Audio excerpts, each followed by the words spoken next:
Halo, selamat malam teman-teman.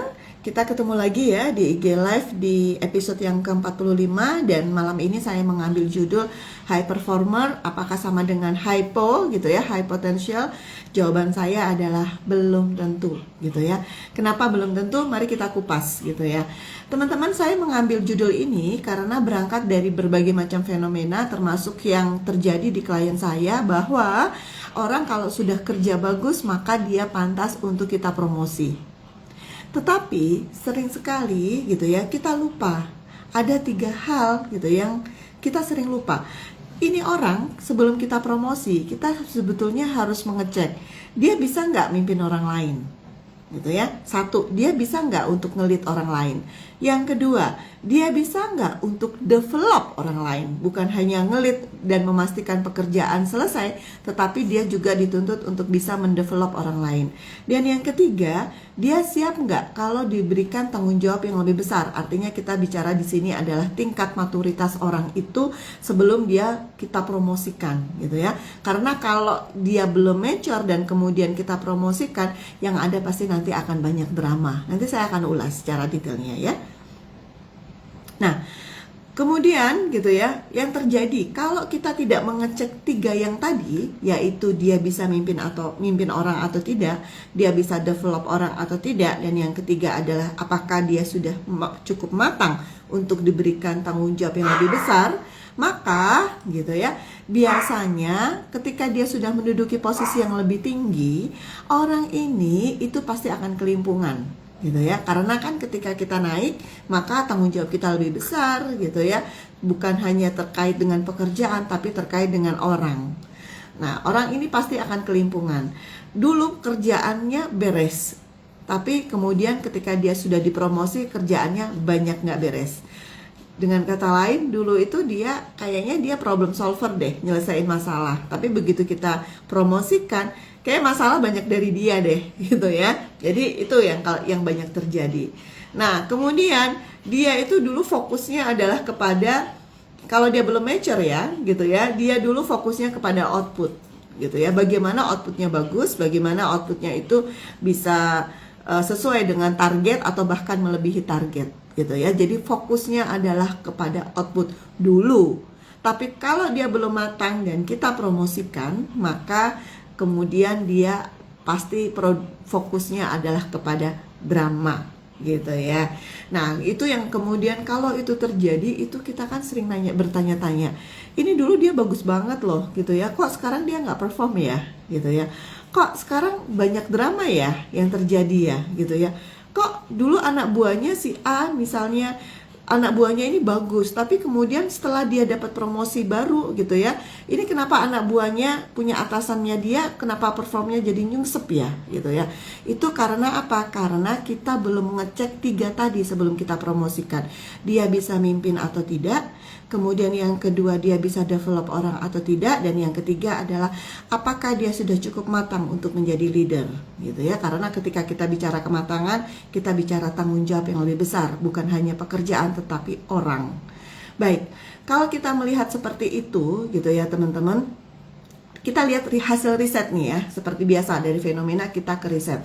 Hasil riset secara global itu mengatakan gitu ya, 30% manajer baru itu dalam waktu 18 bulan pertama dia akan menyebabkan timnya atau kinerja di tim yang dia lead itu mengalami penurunan produktivitas gitu ya, mengalami penurunan produktivitas dan menyebabkan masalahnya itu makin rumit yang ada di timnya. Kemudian riset global juga menunjukkan hal yang sama. 7 dari 10 orang top performer ya. Jadi orang ini kerjanya bagus nih, ada 10 orang nih gitu ya. Kemudian kita promosikan. Nah, 7 dari 10 orang top performer itu ternyata tidak punya potensi untuk berhasil di posisi yang lebih tinggi. Karena tadi itu hanya mengandalkan yang namanya kemampuan teknis gitu ya. Nah, banyak orang-orang yang cukup cakap juga pada saat kita bicara eksekusi, bagaimana kita mengeksekusi suatu rencana di organisasi. Tetapi gitu ya, ketika dia promosi, dia menduduki posisi yang lebih tinggi, dia harus lebih berpikir strategis gitu ya, strategic thinkingnya harus lebih tinggi, dia harus menginfluence orang lain, para pemangku kepentingan, dia gagal gitu ya. Jadi orang yang ahli teknis itu jangan buru-buru kita promosikan gitu ya, jangan buru-buru kita promosikan. Nanti saya akan bahas mengenai detail dari yang namanya solusi. Nah, akar masalahnya apa gitu ya? Akar masalahnya adalah kita itu sering sekali berpikir di organisasi, di perusahaan itu, kalau dia jago kerja, pasti dia bisa jago ngelit orang. Kalau dia jago kerja, dia pasti jago ngelit orang. Padahal faktanya bukan demikian gitu ya. Karena kalau dia bekerja untuk pekerjaannya sendiri dan dia perform, dan kita bilang dia oke banget, target-targetnya itu 100% atau bahkan lebih dari target gitu ya, itu mindsetnya adalah saya yang ngerjain. Begitu dia naik kepada jenjang yang lebih tinggi, mindsetnya itu adalah dia harus berubah mindset menjadi saya harus bikin orang-orang lain itu, orang-orang di luar diri saya itu bisa ngerjain. Ini sudah mindset yang berbeda gitu ya. Jadi banyak sekali kegagalan dari aktivitas promosi karena kita sendiri yang salah dalam mempromosikan orang lain gitu ya, mempromosikan karyawan kita. Nah, terutama pada posisi manajer ya. Kalau dari staff ke supervisor, di mana supervisor itu adalah ruhnya adalah mensupervisi aktivitas operasional, mungkin masih tidak terlalu berasa gitu ya. Tapi pada saat harus naik pada level manager, di mana dia harus berpikir strategis untuk menerjemahkan strategi bisnis menjadi aktivitas operasional dan memastikan itu semua jalan, itu biasanya kendalanya cukup banyak gitu kan. Nah, kalau kita mengatakan apa sih sebetulnya yang dihadapi oleh para manajer itu gitu ya, orang yang sudah kita promosikan itu, satu gitu ya, mereka itu bukan hanya pintar secara teknis, tapi dia harus mampu untuk membuat orang lain ngikutin dia, untuk bisa mempengaruhi orang lain. Mempengaruhi orang lain itu bukan hal yang mudah loh gitu ya. Kita akan mampu secara natural menjadi leader kalau apa yang kita pikirkan, kita ucapkan, dan kita kerjakan itu selaras. Nah, itu kan bukan hal yang mudah gitu kan. Satu, dia harus bisa membuat orang lain mengikuti dia. Dengan kata lain, dia harus bisa mempengaruhi orang lain. Kedua, tantangan yang harus dihadapi leader itu adalah tidak jarang seorang leader itu harus mengambil keputusan pada saat data yang ada itu tidak komprehensif, tidak lengkap. Tapi dia dituntut untuk mengambil keputusan. Di salah satu episode saya pernah menyatakan bahwa menjadi leader itu kita memang harus bisa mengambil keputusan. Terlepas dari keputusannya salah, nggak apa-apa. Anda lebih baik mengambil keputusan yang salah daripada Anda tidak mengambil keputusan. Itu lebih salah lagi, gitu ya. Nah, jadi harus bisa mengambil keputusan. Kemudian, tantangan yang ketiga yang dihadapi oleh seorang manajer atau leader itu adalah dia harus bisa ngajarin dan mendevelop orang lain atau melakukan coaching. Gitu. Melakukan coaching itu filosofi dari coaching. Saya nggak ngambil definisi dari ICF ya, gitu ya. Saya juga ngambil sertifikasi coach. Tetapi filosofi dari coaching itu adalah membuat orang lain, kalau kita melakukan coaching, itu adalah membuat orang lain itu sadar bahwa dia bermasalah. Kemudian yang kedua adalah membuat orang yang sudah sadar bahwa dia bermasalah itu bertanggung jawab untuk dia memperbaiki dirinya. Jadi kesadaran bahwa dia bermasalah, dan yang kedua adalah tanggung jawab untuk dia memperbaiki dirinya. Jadi kalau kita sudah melakukan itu kita sudah melakukan coaching ya. Filosofinya itu. Saya selalu nggak ngambil dari definisi, saya banyak dari filosofi dulu. Yang ketiga, yang tadi itu coaching. Yang keempat adalah ketika orang menduduki posisi yang lebih tinggi, itu kita harus menghadapi bukan hanya stakeholders yang lebih kompleks, pemangku kepentingan yang lebih kompleks, permasalahan kita pun menjadi lebih kompleks gitu ya. Banyak sekali kepentingan dari berbagai pihak yang harus kita perhitungkan sebelum kita mengambil keputusan. Jadi 4 ini yaitu bagaimana membuat orang lain mau ikut kita, bagaimana kita bisa mengambil keputusan pada saat situasi atau data yang kita miliki belum terlalu komprehensif atau lengkap, dan yang ketiga adalah bagaimana kita bisa mendevelop orang lain, dan yang keempat adalah bagaimana kita menghadapi kompleksitas pada posisi yang lebih tinggi. Nah, ini sebetulnya tantangan yang dihadapi oleh para leader gitu ya.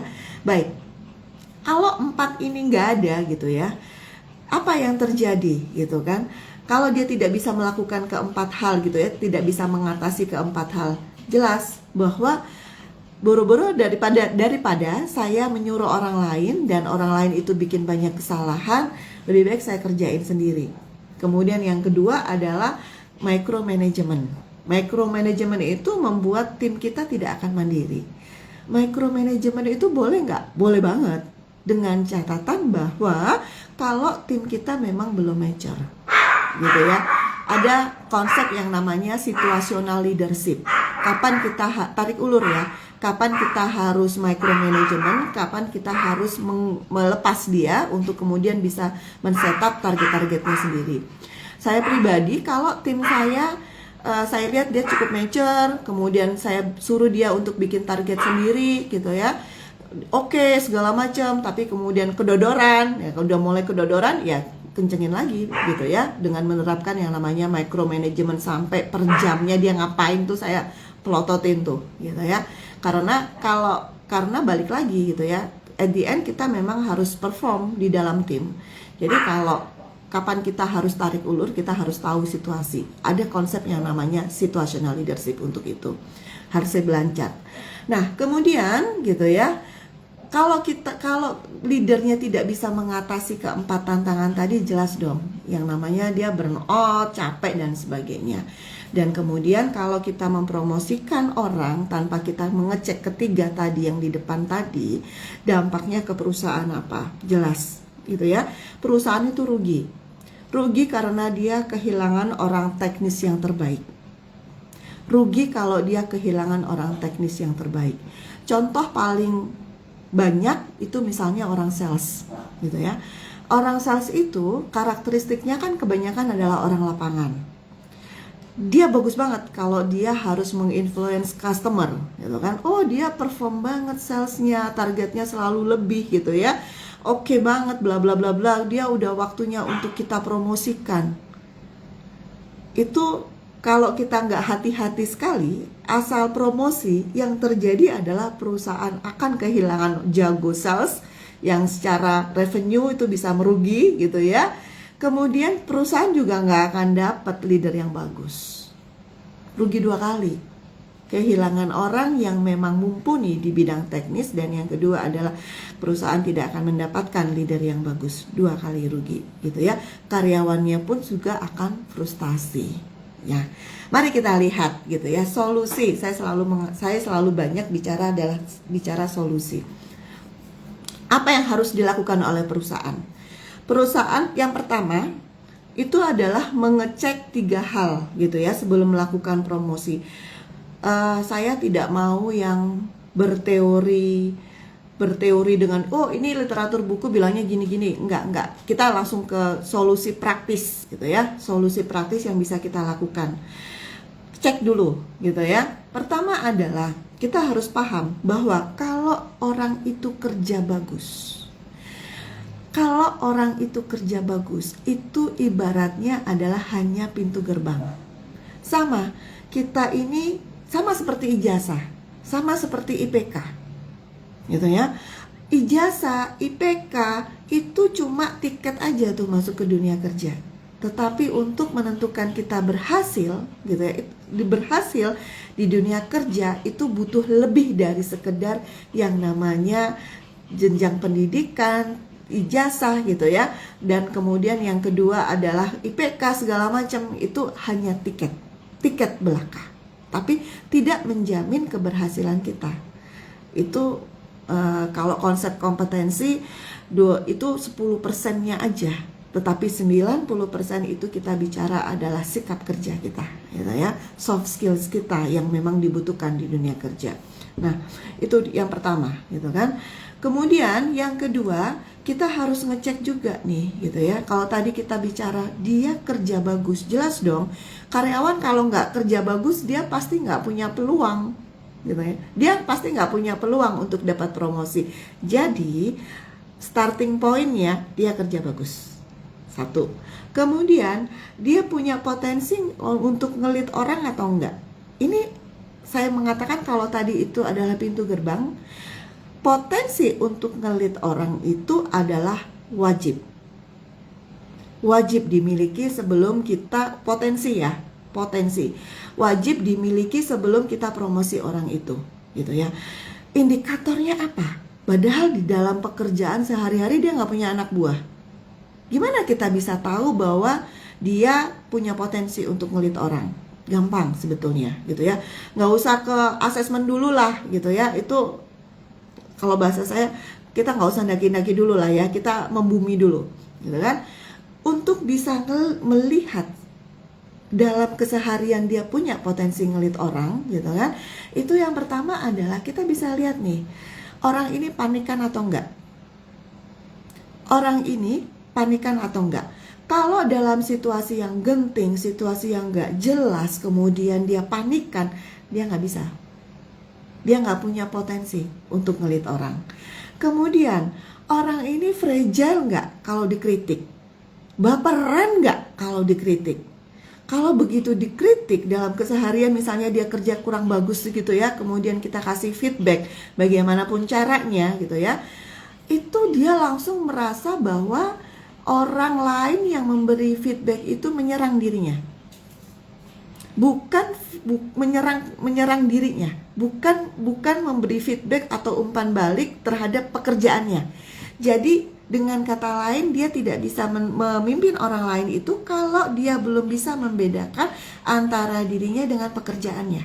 Yang dikritik itu bukan dirinya, yang dikritik itu adalah pekerjaannya, hal di luar diri dong, gitu ya. Nah, orang yang nggak punya potensi pemimpin, dia akan melihat bahwa pekerjaan itu adalah dirinya, gitu ya. Pekerjaan itu adalah dirinya, bukan hal di luar diri. Jadi kalau orang itu dalam keseharian ketika kita kritik dia nggak baperan, gitu ya, orang itu punya potensi untuk memimpin, gitu ya, karena dia sudah bisa membedakan mana dirinya dan mana pekerjaan. Kemudian dalam keseharian kita bisa lihat nih orang nggak pelit nih mau ngajarin teman-temannya, gitu ya, walaupun hal-hal sederhana dia mau nih telaten, gini loh caranya gini gitu ya. Itu ini dia punya potensi untuk ngelit. Kemudian dia bisa menginfluence orang, bukan hanya bikin citra, bukan hanya pencitraan. Mempengaruhi orang lain itu bukan pencitraan, gitu ya. Contohnya apa? Jadi misal nih ya, gitu ya, kalau bahasanya sekarang itu kayak toksik gitu loh. Jadi kalau dilihat orang, dia kayaknya membantu banget, helpful, tapi kemudian kalau nggak dilihat orang, dia cuek segala macem gitu ya. Itu kan kredibilitasnya nggak ada tuh ceritanya. Dalam keseharian kita ngeliat nih orang fake banget nih, pakai topeng banget nih, gitu ya. Jadi kalau dia bisa menginfluence orang secara natural, gitu ya, nih orang bisa jadi pemimpin, gitu ya. Dan teman-teman, dalam berbagai kesempatan saya selalu bilang, kalau saya mengobservasi organisasi di banyak perusahaan, mau unit kerja sebesar apapun dalam level organisasi atau dalam unit kerja, gitu ya, sering sekali yang bisa mempengaruhi tim itu lebih kuat itu adalah informal leader, bukan formal leader. Sedikit saya lompat ya, nggak apa-apa ya, sedikit saya lompat. Kemarin aja saya ketemu dengan salah seorang kepala sekolah, gitu ya, yang mengeluhkan mengenai Gen Z. Jadi kemarin saya pergi ke Jawa Timur dan bertemu dengan HR, gitu ya, HR, perwakilan HR lah ya, dari berapa puluh perusahaan, dan sempat ada FGD terkait dengan yang namanya Gen Z, gitu ya. Nah, Mereka mengatakan bahwa hari ini itu kadang-kadang orang tua itu justru yang menyebabkan Gen Z itu tidak punya daya juang. Orang tua kalau bahasanya Pak Renat Kasali itu strawberry parenting gitu ya, yang lembek gitu ya. Orang tua yang dengan pola asuh yang lembek itu yang menyebabkan anak-anaknya tidak punya daya juang. Sehingga pada saat terjadi diskusi itu saya sempat menyampaikan, kebetulan kan wilayahnya di Jawa Timur gitu ya. Jawa Timur itu kan di satu daerah yang mereka agamis lah gitu ya, banyak pondok-pondok pesantren gitu. Nah, kemudian saya sampaikan, ini susah banget ini bagi mereka, mengatakan ini susah banget menginfluence orang tua. Kalau kita mau mengubah Gen Z kan nggak bisa kita hanya dengan training, nggak bisa kita hanya edukasi ke sekolah gitu ya, atau ke perguruan tinggi, tetapi kan ibaratnya ekosistem tuh gitu ya.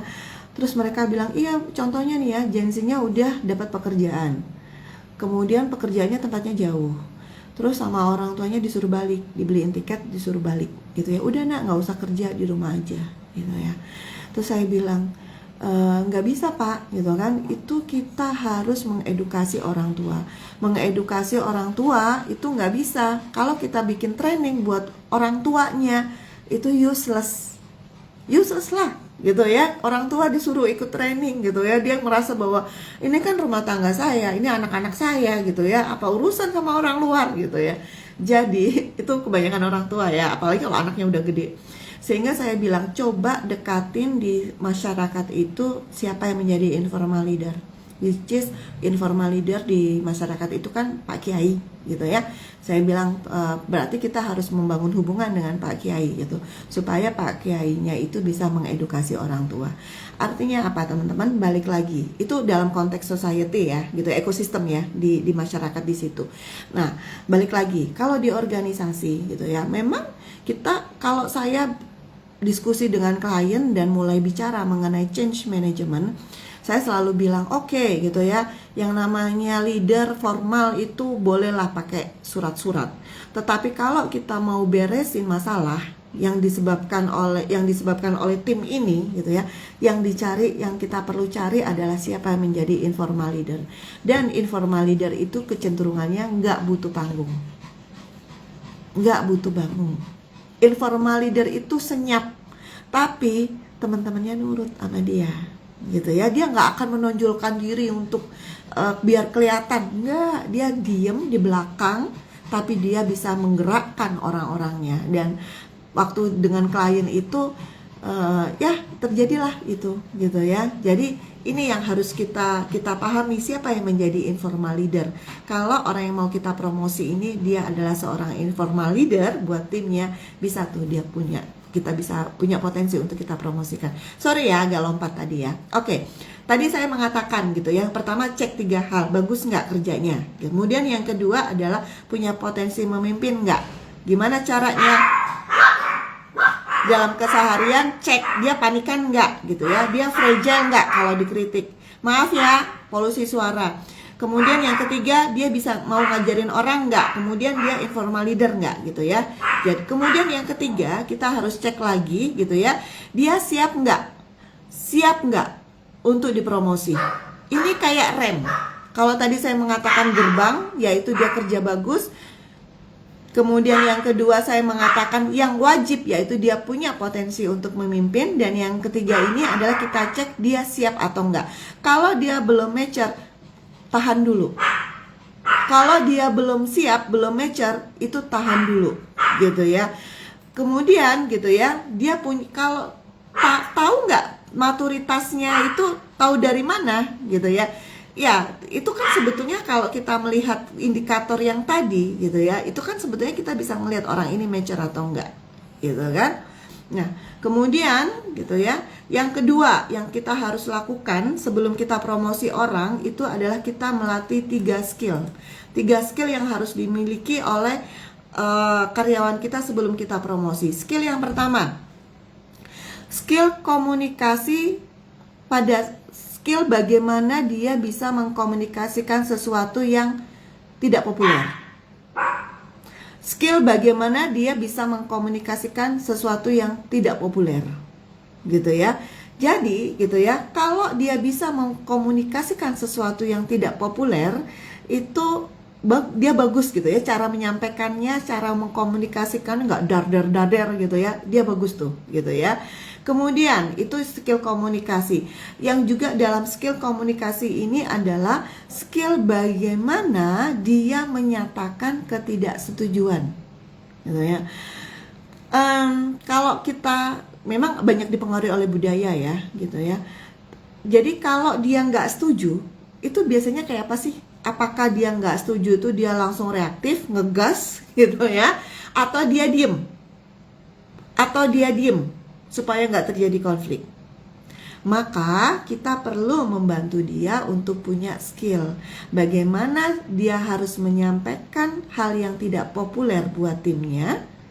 Kemudian bagaimana dia harus menyatakan ketidaksetujuan supaya dia tidak ngegas, reaktif, dan dia tidak kemudian dia hanya diam saja untuk menghindari konflik. Jadi dengan kata lain harus punya kemampuan dalam komunikasi asertif gitu ya. Komunikasi yang asertif. Nah, ini yang kita perlu latih. Skill yang pertama, kita melatih dia untuk bisa asertif. Kemudian, skill yang kedua yang harus kita latih untuk karyawan yang akan kita promosi adalah skill bagaimana mendelegasikan, bagaimana melakukan delegasi tanpa kehilangan kontrol. Bagaimana melakukan delegasi tanpa kehilangan kontrol, gitu ya. Ini kita harus latih ke dia delegation ini ya. Karena gitu ya. Karena kalau dia hanya mendelegasi saja, tetapi dia tidak bisa melakukan controlling dengan tepat, yang ada adalah hilang gitu ya. Hilang itu dalam arti seenaknya anak buahnya akan bekerja gitu ya. Sehingga kita harus melatih dia untuk melakukan delegasi tanpa kehilangan kontrol. Itu yang kedua. Kemudian ya skill yang ketiga gitu ya. Skill yang ketiga adalah dia harus bisa yang namanya mengelola stakeholders. Mengelola stakeholders atau pemangku kepentingan. Skill yang pertama kita bicara adalah kemampuan untuk komunikasi asertif. Skill yang kedua adalah melakukan delegasi. Dan yang ketiga adalah bagaimana dia bisa mengelola kepentingan dari semua stakeholders atau pemangku kepentingan gitu ya. Kalau dia bisa mengelola itu, artinya dia harus memiliki perspektif yang lebih luas. Dia harus memiliki yang namanya helicopter view. Kalau saya punya standar ketika saya melakukan atau memberikan program development itu biasanya sampai 8 bulan, 1 tahun di klien ya. Itu saya punya standar. Kalau lu duduk sebagai manajer, maka lu harus punya mindsetnya sebagai business leader. Jadi standar saya ke peserta saya, kalau kita menjadi manajer, maka kita harus punya mindsetnya business leader. Mindsetnya. Tapi kerjaan kita kerjaan manajer.